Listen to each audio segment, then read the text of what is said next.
you can see here we've got the irrigation boxes. The courts are laid out a little bit differently, but basically they're all they're set up the same way in the fact that there's boxes that control individual cells on either a single quart battery, which is the case here, or sometimes the same set of boxes will control 2 quarts in some of the other locations. So on this, you'll see we've got 6 irrigation boxes that have valves in them. 1, 2, 3, 4, 5, 6. And here's a shut-off valve to shut the water off on the entire system. And here is there's a valve in here to turn on and off the sprinkler. The auxiliary sprinkler. If you see, this is the inlet pipe into the tennis courts. So these feed into the tennis court. All gravity fed. There's nothing pressurized that go into the court itself. These are the inlet pipes. These are the pressurized pipes that go to a valve that control the levels of the water in each box. The way these are set up, if you can look at the inlet pipes, you can see that this one is lowest as compared to that one it's highest, and that's following the slope of the court. So the slope of the court is from south to north, so that box there controls this section of the court here, which is divided up into 6ths. Okay? If you look at your diagram, you can see that, how it's divided into 6ths. So each one of those boxes control 1/6. Hold it like this. Okay. So there's 3 cells on the south side of the net and 3 cells on the north side of the net. Okay. This cell here controls the furthest cell to the south. You can see because its inlet is lowest when you look at all of them. See how that one's higher and this one's low, and that will be the case if you need to determine which cell controls which part of the court. And you'll be able to tell by looking at those and determining that that one's the highest of all the boxes, so that's got to control the high side of the court. This here. Okay, so now I'll go over the operation of the valves themselves. They're basically commercial toilet valves, and they're, for the most part, self-regulating. So what you've got is the pressurized water coming into the cell and into the valve. And this is basically a float that goes up and down. It fills up, water comes out the bottom. As it fills up, this is going to come up and turn off the valve. And as the water is fed into the pipe through gravity and it's evaporating off the surface, it's going to demand more water. So this valve will drop. As it drops, it'll click, it'll turn the water back on, and pressurized water will come in and start filling up this box. Just the same thing as a toilet would. You can see that the water level in each box is approximately the same or about the same in each one as compared to where it's feeding into the pipe, into the court. What you want to do is have pretty consistent water levels in each one of these, and the ideal height of that water level in each box is somewhere between the middle of this pipe here and the top. So if you come in here and you happen to see one of these boxes that are, the water's way up here, there may be a problem with the valve, and then that's something that you need to address, or that cell that relates to this box can be really wet. You may be getting people complaining like, oh, this is a really wet area, or it'll be noticeable. And in that case, you could have a valve that's malfunctioned, okay?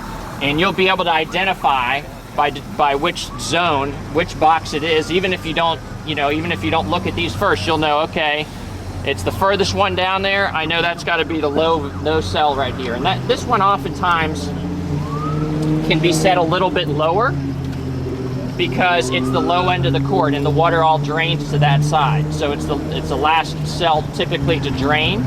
So the water levels in this box can be adjusted, or they can be adjusted in all of the boxes, but if it's likely that the wettest cell is going to be the lowest one, and so this one relates to that, and you can adjust the water level in each one of these boxes, and I'll show you how to. But there is a lot of self-diagnosis that can be done.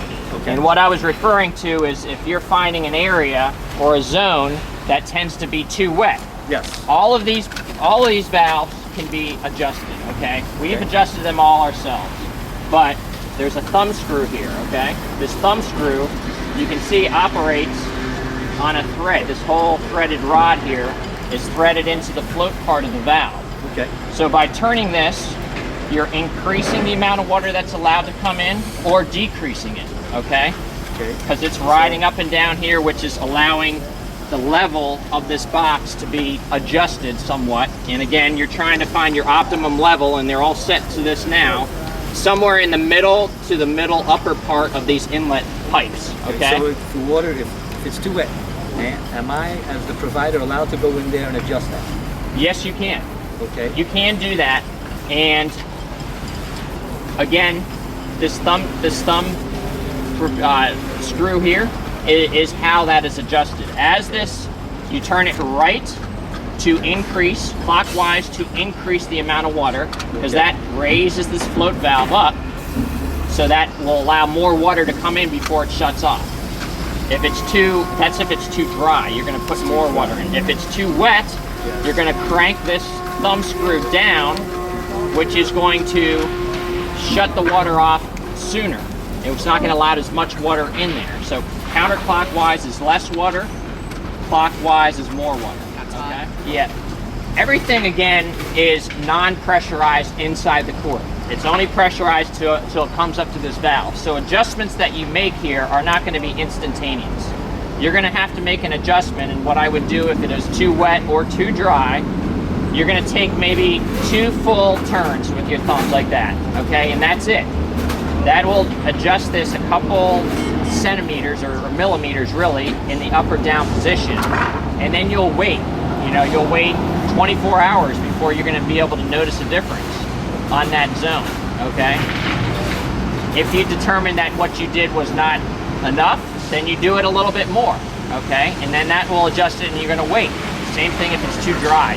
You'll crank it down, and that'll dry. It'll shut off the valve sooner. But anything adjustment that you make in here is going to take some time to realize the effectiveness of it. Okay, so give it 24 hours before you make a judgment. Oh, I didn't turn it up enough or turn it down enough. Again, these are all very self-regulating. They're not going to need a whole lot of adjustment as long as they're functioning. One of the valves appears not to be functioning properly. Okay, what you will do in that case is you're going to fiddle with this. This is very good because we've got good clean city water here.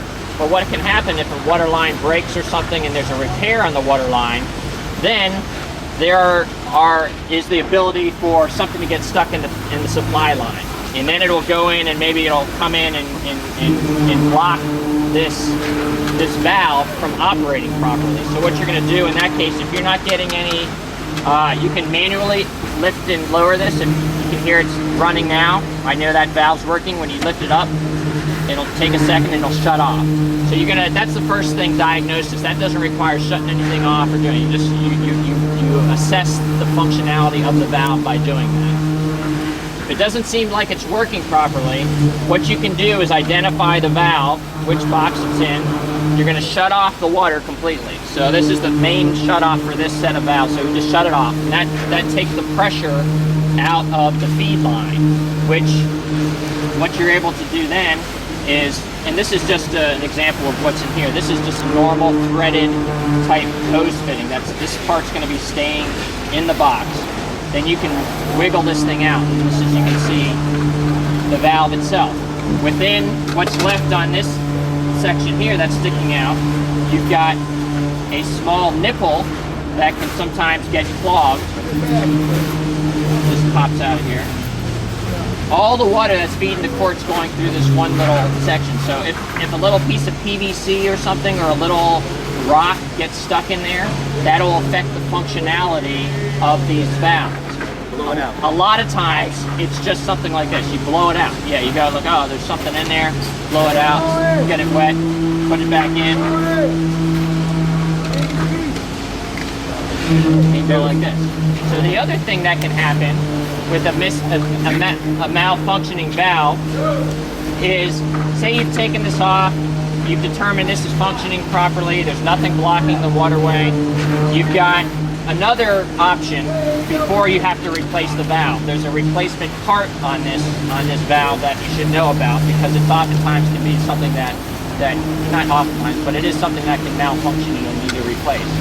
Basically, it's this blue section here, which controls it's a valve, and it can be removed. You just take this thumb screw out of this little holder, like that,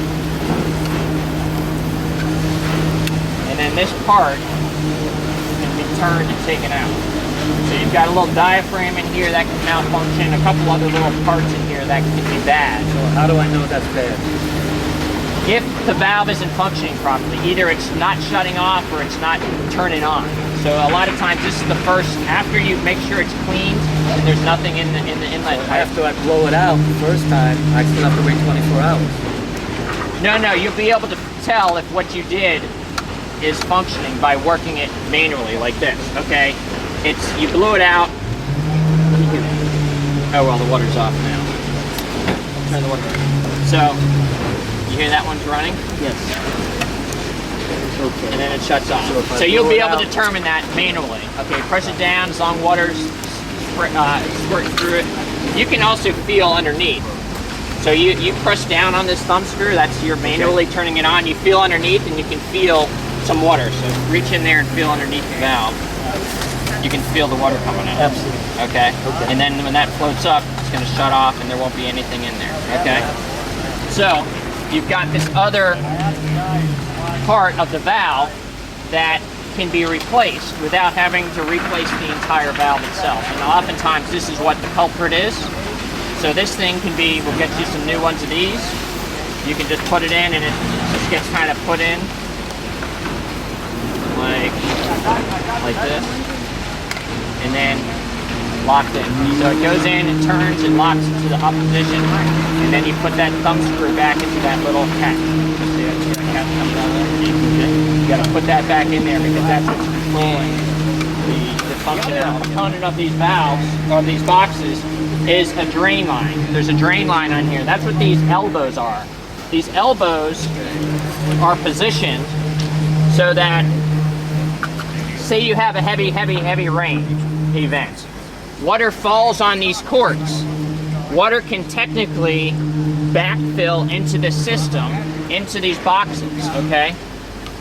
And the way we've got these elbows set up is that if you have additional overflow of water coming back into the court, it'll raise up in the box and then go out the elbow to the positive drain. So if you get a lot of heavy rain, you can have this water backfill into here. These valves will be shut off because the float will be up. The water can come back in and go out those elbows. A way that you can adjust the water level in the box individually. So this, if you wanted to, you leave this in. See, this is a threaded piece. You can plug up each box like this. Why am I doing that? Because then you can determine where the water shuts off if you on the valve box itself. So I'm going to screw this in. I'll show you if I can get this thing in here. That's gonna not allow any water to get into the court. Okay, the water's off right now, so I can test. Without letting water into the court, I can test where this thing is going to shut off. Okay. So this is what allowing water to come in, and it's shut off. See it shut off? Yes. So now I can see the water level rising.